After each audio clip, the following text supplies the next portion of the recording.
If you feel like you're hearing a lot about drones these days, well, that's because interest in them is booming. Last night, we showed you how they're being used to further protect the cultural heritage in Peru. In the U.S., they're starting to be used for all kinds of purposes. And while the prospect of ever more drones may be concerning to some, the question is rapidly becoming, are they safe and how should they be regulated? Science correspondent Miles O'Brien has our report. The sky may be big and blue, but it is getting more crowded every day as makers of small unmanned aerial vehicles or drones test their limits. The thing's very fast. It can fly about 70 miles an hour. Jeez. The man at the controls is Michael Shaboon. He works for a company that is growing faster than he can flick a joystick. China-based DJI Innovations, the market leader in the personal drone industry. We've gone from 50 employees to 3,000 employees in just under 3 years. So the industry is booming. Americans are likely to spend $130 million on 400,000 drones this year. The Consumer Electronics Association predicts annual sales will approach 1 million units in the next 4 years. And the FAA says private drones will be a $90 billion industry in the next decade. DJI flew onto the scene in a big way with this little craft, the Phantom, which comes equipped with a gyroscopically stabilized camera for about $1,300.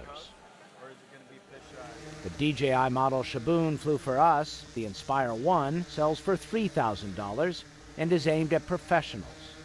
A lot of the time when you're trying to be versatile on set, this is the perfect product to use.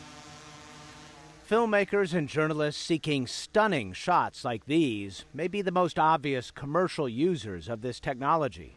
But farmers are also interested, hoping to spot diseased crops and reduce the use of chemicals in water.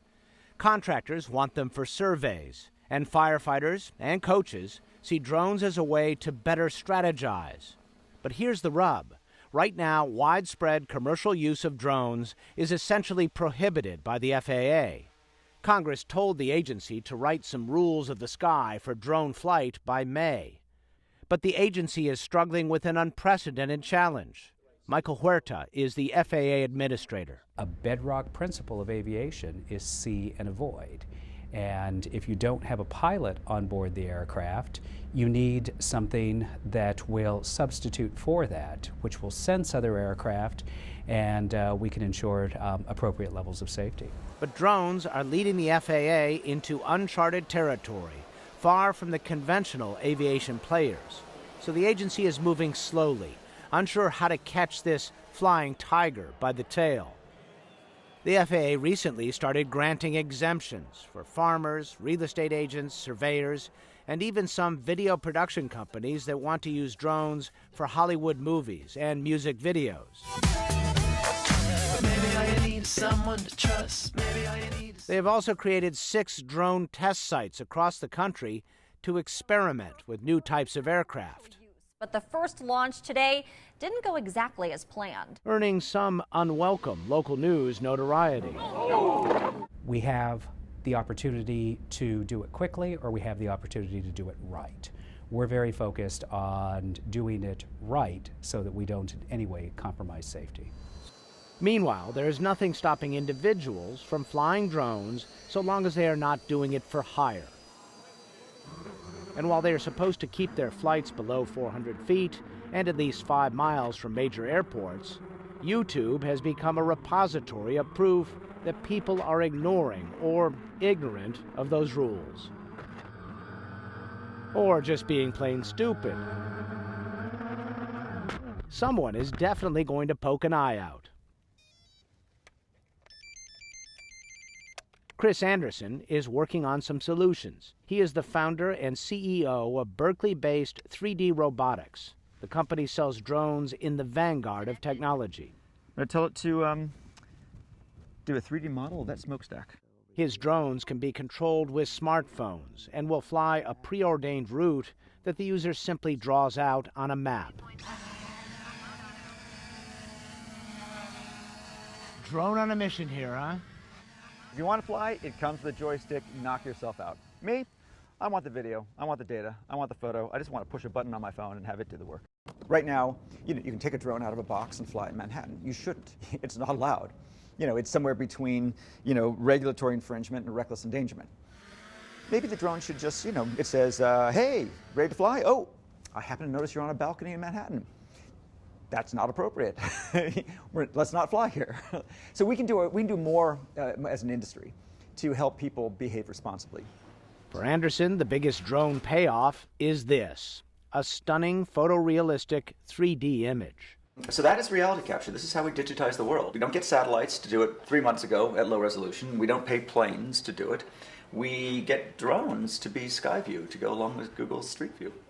Google has joined Amazon in developing drones that might one day deliver packages from warehouse to doorstep. But pulling this off without hitting a kid in the sandbox or terrorizing the dog requires drones to sense and avoid autonomously. This would make the FAA happy, and in fact is the holy grail of dronedom. Mechanical engineer Vijay Kumar is hoping to find it in his lab at the University of Pennsylvania. The thing that machines don't do is really bring human-like intelligence to the picture, which is really looking at the scene, interpreting the scene, reasoning about the physical world, and then figuring out what actions to take. Kumar is designing drones to do just that, although he prefers to call them robots. In late 2013, he gave me a fascinating demonstration of a flying robot designed to navigate, sense, and avoid even inside, where GPS is useless. The robot was able to map out the walls of the building, avoid hitting them, and also me when I walked into harm's way. It is equipped with stereo wide-angle cameras, a laser range scanner, a GPS receiver, a magnetometer, and an inertial measurement unit. How many of these sensors do you need to be safe? So this entire sensor suite is actually required for it to navigate in most environments, because generally one or the other thing will always fail. Kumar is also working on ways for unmanned flying vehicles to avoid each other. Check out this dizzying swarm. Essentially what's happening is every vehicle is responsible for itself, but they all have radios and they talk to each other. They can also negotiate safe paths by just communication.